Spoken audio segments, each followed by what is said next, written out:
Hello everyone, my name is Lowko and welcome to another StarCraft 2 Heart of the Swarm video. Today I'm gonna go over a Zerg vs Terran game that I played yesterday on the livestream, and in this game I do the so-called Treevo Build. Now someone in the chat mentioned that and I found it kind of funny. Basically what Treevo stands for is triple evolution chambers. So I'm gonna make 3 evolution chambers in this game instead of the normal 2. Versus Terran, some players even go for 1.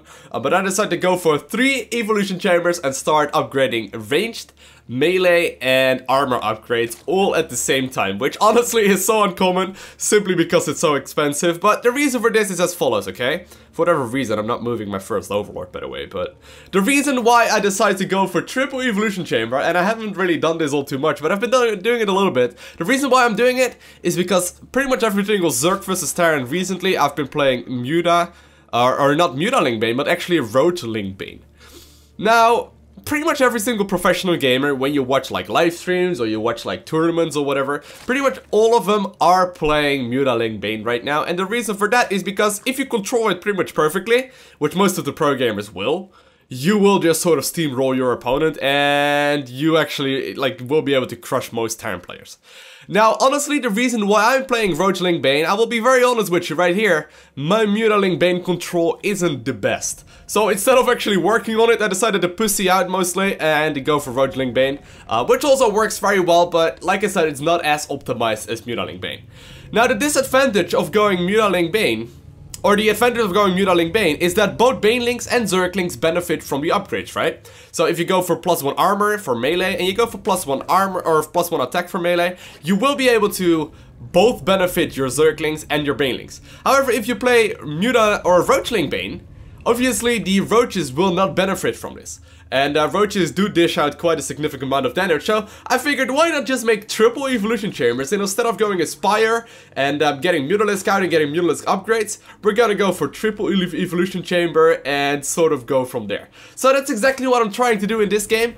I'm just playing this out obviously completely normal in the early part of the game, not doing any shenanigans, but I'm just spending a lot more gas and a lot more minerals early on to get some upgrades out, as well as a pretty early Roach Warren to get those upgrades out as well.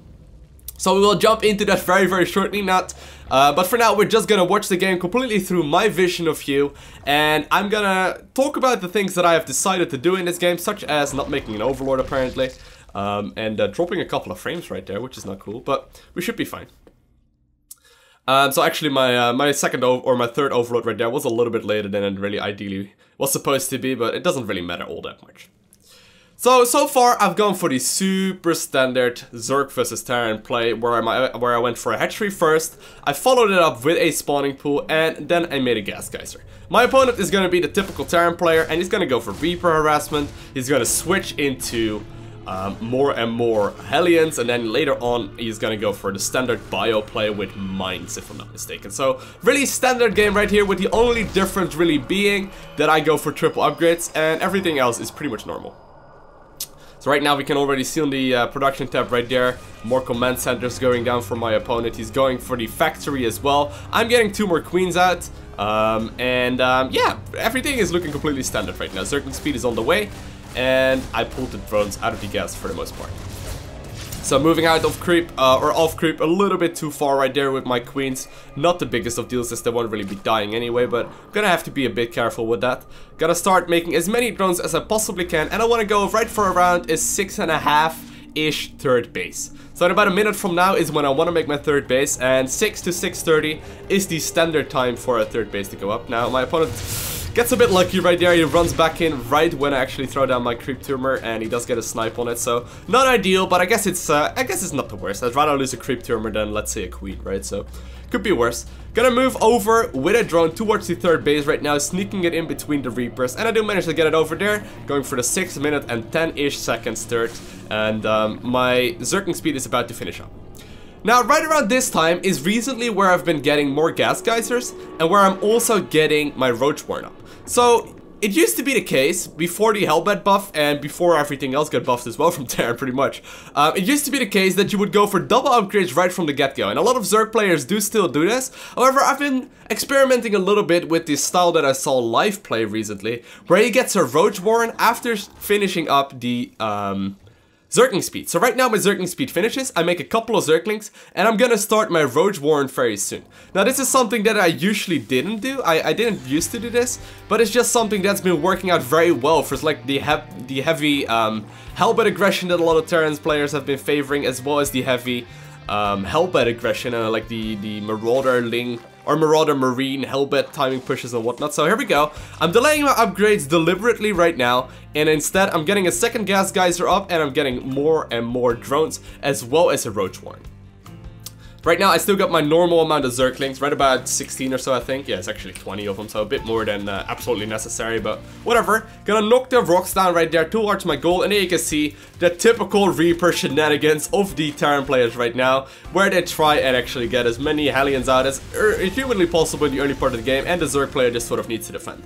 So this is the point where a lot of Zerg players crumble, and if you are having any issues at all facing this sort of stuff, and you feel like you're kind of stuck against microing Hellions, simply make some roaches. God damn it. No, but seriously, like, a lot of pro players will not make Hellion or will not make roaches because they are really good at controlling this sort of stuff.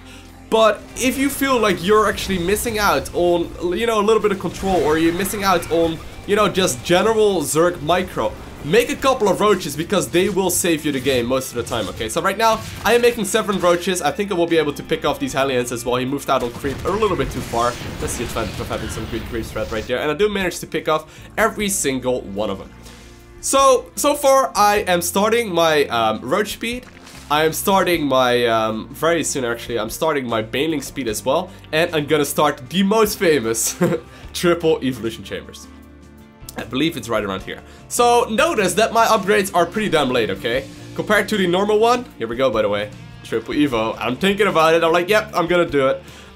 Keep in mind that the normal upgrades would start way earlier, but this is just a little bit safer all around, and right now I'm gonna start macroing heavy again, droning up the third base, getting a macro hatchery in the main base as well, and knowing that I just killed these group of Hellions means that he is not really able to land his third base, okay? If my opponent would play completely standard and completely macro heavy like most Terran players will do, the normal time to land the third command center for a Terran player is right between 9 to 10-ish minutes. So right now, as you can see, it's 10.5 minutes into the game, and my opponent does not have the command center landed yet.